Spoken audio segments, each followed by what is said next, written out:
Hello my dears, welcome back to another vlog. ഇന്ന് 20 days ചലഞ്ചിൻ്റെ 5ാം ദിവസമാണ്. അപ്പോൾ രാവിലെ ഞാൻ ബ്രേക്ക്ഫാസ്റ്റൊക്കെ കഴിച്ച് പഠിക്കാനിരുന്നു. അപ്പവും ബീഫ് കറിയായിരുന്നു. അതൊക്കെ കഴിച്ച് ഏകദേശം 10 മണിയൊക്കെ ആയപ്പോഴാണ് പഠിക്കാനിരുന്നത്. മോൾ ഉറങ്ങിയിട്ടൊന്നും ഉണ്ടായിരുന്നില്ല, കൂടെ തന്നെ ഉണ്ട്. പിന്നെ അവളെ വെച്ച് തന്നെ പഠിക്കാമെന്ന് വിചാരിച്ചു. ഇന്ന് ആദ്യം തന്നെ ഞാൻ നോക്കുന്നത് റിവിഷനാണ്. കാരണം അല്ലെങ്കിൽ ഞാൻ എഴുതി വെച്ചിട്ടുള്ള ടു ഡു ലിസ്റ്റൊക്കെ എനിക്ക് കംപ്ലീറ്റ് ചെയ്ത് വരുമ്പോഴത്തേക്ക് റിവൈസ് ചെയ്യാനുള്ള സമയം എനിക്ക് സാധാരണ ഒരു ദിവസം എനിക്ക് എൻ്റെ ചില സാഹചര്യങ്ങൾ കൊണ്ട് കിട്ടാറില്ല. അപ്പോൾ ഞാൻ വിചാരിച്ചു ആദ്യം റിവൈസ് ചെയ്തതിന് ശേഷം ബാക്കി നോക്കാമെന്നാണ് ഞാൻ വിചാരിച്ചത്. അപ്പം ഞാനിപ്പോൾ SCERT ബുക്കാണ് നോക്കിക്കൊണ്ടിരിക്കുന്നത്. അതിനകത്ത് ഹിസ്റ്ററി ഭാഗമാണ് റിവൈസ് ചെയ്യുന്നത്. ഇന്നത്തെ എൻ്റെ ടു ഡു ലിസ്റ്റിൽ ഉൾപ്പെടുത്തിയിരിക്കുന്നത് പതിവ് പോലെ തന്നെ ഒരു GK, പിന്നെ അതിൻ്റെ കൂടെ തന്നെ 1.5 മണിക്കൂർ GK പഠിക്കുന്നു. അതിൻ്റെ കൂടെ തന്നെ മലയാളത്തിനും ഇംഗ്ലീഷും മാത്സിനും 1.5 മണിക്കൂർ വെച്ച് കൊടുക്കുന്നു. കൂടാതെ CAക്കും. പിന്നെ ഞാൻ നോക്കുന്നത് റിവിഷൻ, അതാണ് അരമണിക്കൂർ റിവൈസ് ചെയ്യാമെന്നാണ് വിചാരിക്കുന്നത്.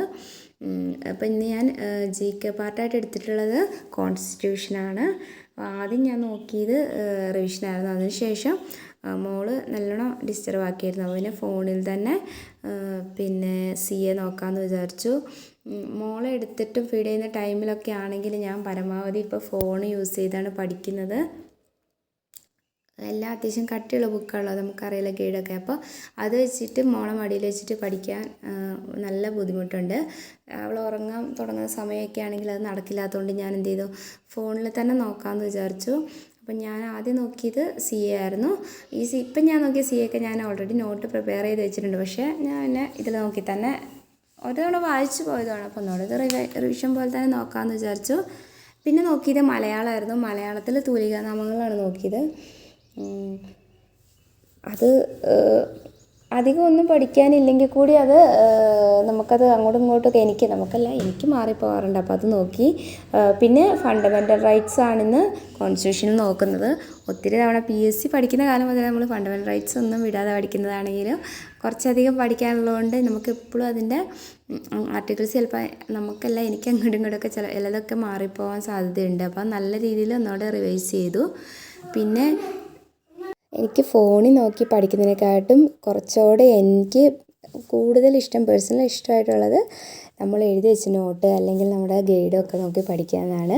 അതുകൊണ്ട് CA ഞാൻ മൊബൈലിൽ മോളുള്ളപ്പോൾ നോക്കിയെങ്കിൽ അവൾ ഉറങ്ങി കഴിഞ്ഞപ്പോൾ ഞാൻ എഴുതി വെച്ചത് നോക്കി പഠിച്ചിട്ടുണ്ടായിരുന്നു. അപ്പോൾ ഫെബ്രുവരി മാസത്തെയാണ്, 2024 ഫെബ്രുവരി മാസത്തെയാണ് ഞാൻ നോക്കിക്കൊണ്ടിരിക്കുന്നത്. കാരണം ഇപ്പോൾ എഴുതിയ കാര്യങ്ങളൊക്കെ നമ്മൾ ഒരു തവണ വായിച്ചു പോയി. പക്ഷെ ആദ്യം എഴുതിയത് അന്ന് ഒരു തവണ വായിച്ചിട്ടേ ഉള്ളൂ, പിന്നെ റിവൈസ് ചെയ്യാനൊന്നും പോയിട്ടില്ല. അപ്പോൾ എല്ലാം തന്നെ മറന്നു പോയതല്ല, ഒന്നും ഓർമ്മയില്ലായിരുന്നു. അതൊന്നോടെ ഓടിച്ച് നോക്കി. അങ്ങനെ CA ഞാൻ എഴുതി വെച്ച CA നോക്കി. പിന്നെ മാത്സ് നോക്കി. മാത്സിനകത്ത് ഞാൻ പറഞ്ഞ PYQ തന്നെയാണ് ഞാൻ നോക്കുന്നത്. ഇനിയിപ്പോൾ ഈ എക്സാം കഴിയുന്നതോടെ വരെ ഞാൻ PYQ മാത്രമേ മാത്സിൽ നോക്കുന്നുള്ളൂ.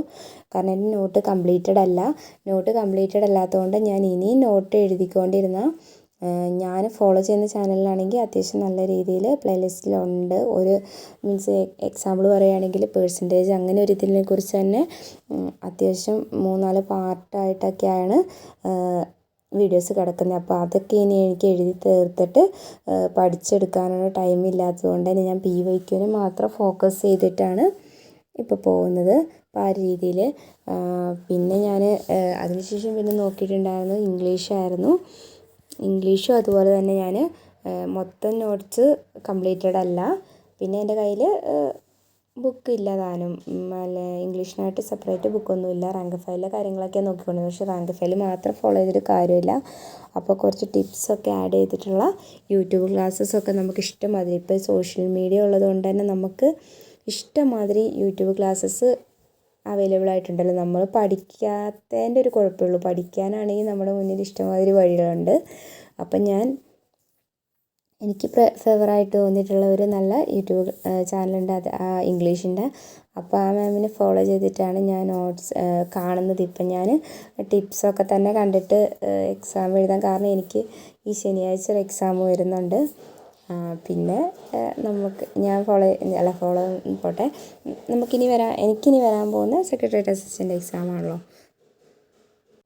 അപ്പം അതിനൊക്കെ വേണ്ടിയിട്ട് ടൈം കുറച്ച് സമയമേ ഉള്ളൂ അല്ലേ, നമ്മുടെ മുന്നിൽ ഇനി ഒരു മാസം പോലും ഇല്ല, 20 ദിവസം തികച്ചില്ല.